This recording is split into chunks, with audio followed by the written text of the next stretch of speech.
Mr. Beatty. I would like to make an amendment to the budget.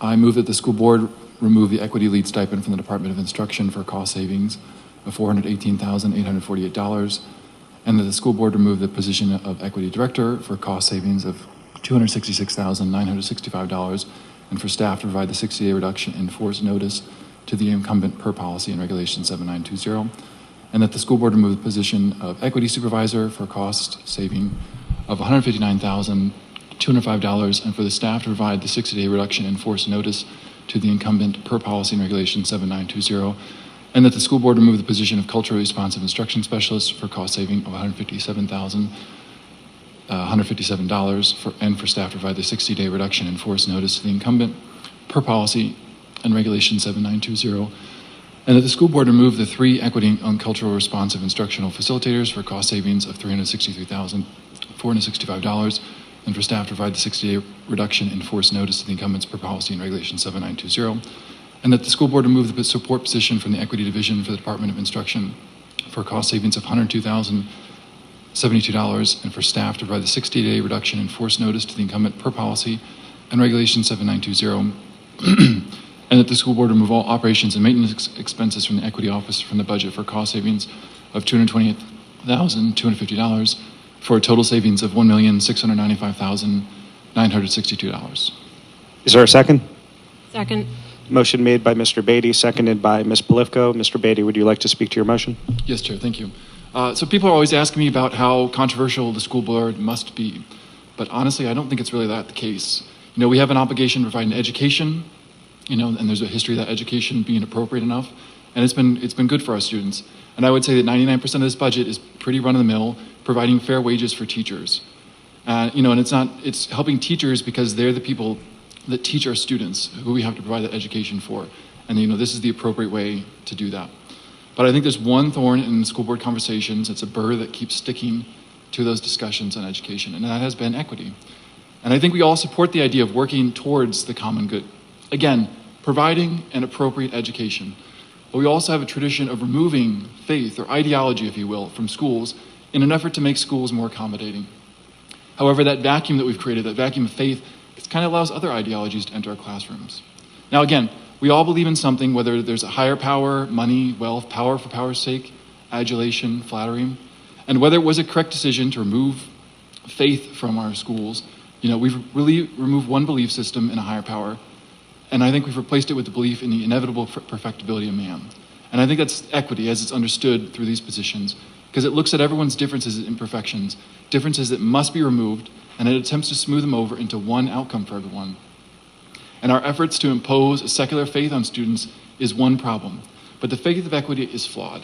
The belief that it's just a system that keeps us down rhymes, mirrors, and copies from previous class struggles. If men were perfectible, we'd learn from previous injustices of radical reorganization. We can see how the principles of equity found in communism lead to top-down power structure, and I could say what was capital to Marx becomes supremacy to Kennedy. My beliefs lead me to say that mankind can work together by recognizing those at the top need to give back more. One of my heroes, Cicero, talks about the princeps, the leaders who have an aptitude to govern. They're trained in our common humanity with a broad understanding of what makes us humans, what people. They need prudence, the knowledge to do what is right in any given situation. They need reason, not emotion, to act justly. They bring the grit and the fortitude to keep a firm grip on any situation, especially when it's difficult. And they need to be moderate and temperate in these applications. They cultivate the justice, liberty, and peace that we're all seeking. And I would argue that equity is far from this natural ideal. Equity, again, as understood with these positions, is really based on this raw emotion, harnessing pains and trying to get power. As it's applied, it tends to break us apart rather than bringing us together, because it points out our differences and drives us into groups. It lacks true justice because it's not based on reason. It's a shallow grounding. It means one person's pain and emotions become a demand on another person, regardless of the merit or the justice of the claim. We can look at the TJ Merit Scholarships notification problem, and because of equity, college counselors wouldn't work with their students to help them get those scholarships. This hurt those students in that program. And those students, the TJ students tend to be some of the best, and this leveling had a downward effect for everyone. So I just would say we're not helping our students with equity, since it's leading children to follow their passions. It co-opts the rational pursuit of truth with the emotions of power. And most importantly, it's an ideology that disrupts the peace and has no place in our schools. And I hope you'll support me in refocusing our schools back on education and not indoctrination. Further discussion on the motion. Ms. Polifko. Thank you, Mr. Chair. Thank you, Mr. Beatty, for your comments. And I absolutely support your motion to take this $1,695,000 or $95,962 and put it back to where it needs to be, which is actually educating our children, because that's what our school system exists to do. It is to educate our children and think about what we could do with that money if we're actually going to talk about equity being the idea of giving every child what they need to succeed. If we're going to give every child what they need to succeed and maximize their true potential, then we should be focusing on putting those dollars back into the classroom with the people who have their boots on the ground, who are working with children very hard every single day. Let's talk about our first grade students. The children who spent a majority of their extremely formative cognitive developmental years during COVID. They didn't get to go to school and interact with their peers and develop their social skills, which is fundamental to being able to learn how to learn. And we should also remember that there are probably almost 1/3 of our students, I believe it was in the year 2021, did not pass the phonological awareness literacy screening. The most equitable thing we could do for students is to teach them how to read. Because if they can't read, they can't formulate any ideas about the world. And if we're going to take ideology and infuse it into curriculum, before we prioritize teaching children how to blend and segment letters to form words, before we teach them phonological and phonemic awareness, we have our priorities out of whack. And I would further like to state that the people who are benefiting most from the, what is it now, almost projected $2 million we have in FY24, I would argue that it's not the students. It's the people who are receiving the paychecks for those positions.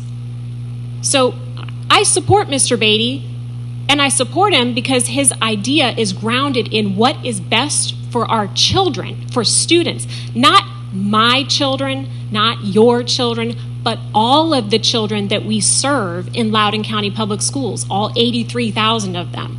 So I would suggest that we take some of that money and put it back to grade 1 through 5 teacher assistants, because we were going to remove 20 of those positions. So I would say let's put some of that back in there, and it looks like that would cost us $960,389. And furthermore, when we start talking about our special education students who are in need of speech therapy and occupational therapy and are not currently, we have students that are not getting those services.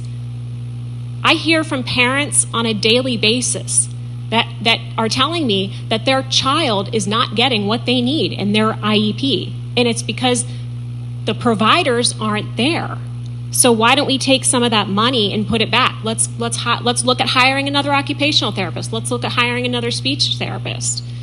And let's talk about those positions that are going away in special education, those hold harmless positions that we say, well, COVID funding is what was going to take care of that, but we don't have that funding anymore, so those positions just disappear. And meanwhile, we have special education program classrooms that are being taught by teacher assistants, not special education teachers. We have classrooms that are over capacity according to state ratios, and teachers are told to deal with it. So that's not equitable, and that's not helping our students. So let's go ahead and talk about actually doing what needs to be done for the kids that we serve.